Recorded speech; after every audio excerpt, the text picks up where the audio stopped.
دم څه کړي دي دا خو امریکا میراث کوي میراث ورکړي بیا د کتساس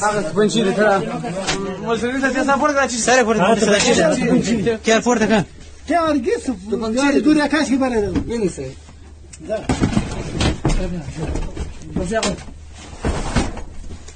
دغه مو بس دی ورونه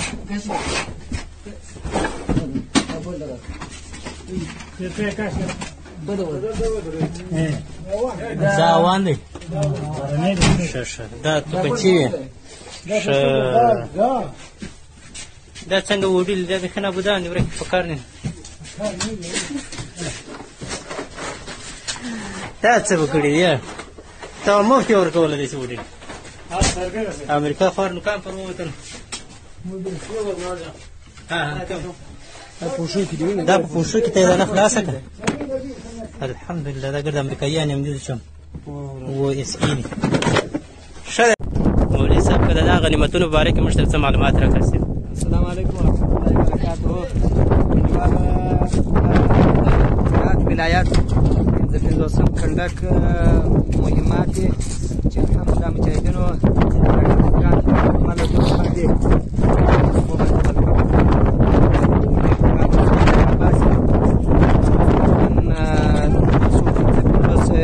دغه دي او 880 د دې د مخه بار کړي دي نو او داسې امچلونو او امچلو دا چې دا ګرد دولت د ډیپلانو څخه مجاهدینو راایستي دي جلسې هم په دوی کې شته نور داسې مهمات ډېر دي چې هغه د کنټرول څخه نه دي راایستل شوي دا کنټرول شتې ولې دا ګرد په مکمل ډول باندې سلاوي وي او دا دوربینان دي د غرفو دوربینان دي د شپې سورتکۍ والا دوربینان شته څلور نیم سوه پر شاوخوا هغه دي او دا بیا چې دي دا او داسې مخابرې وو مخابرې هغه څنګه مخابرې شته څوکونه شته جی پی ایسونه شته دغه شته اګایزونه شته کماله د 200 پر شاوخوا باندې بنچې دي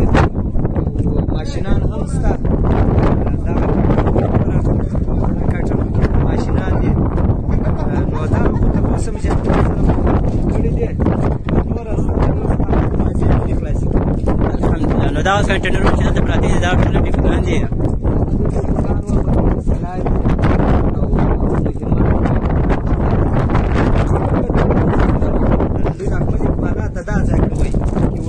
ته کوئ که بل خوا ته کوئ او که چیرې په وخت کې د ضرورت یو بل ولایت ته تلئ او غور ته یا داسې خوا ته تله دوی اکمالات د دغه ځای کېدی په د اخر کې دا ټول شیان دلته سره راټول کړي چې دا و الحمدلله مجاهدینو ولکول وکړه او یې مکمل ټول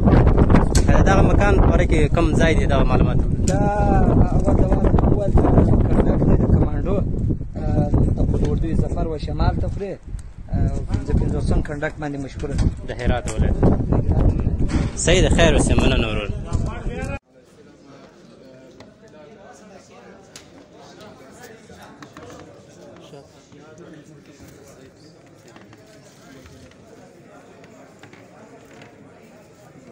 صحیح ملګری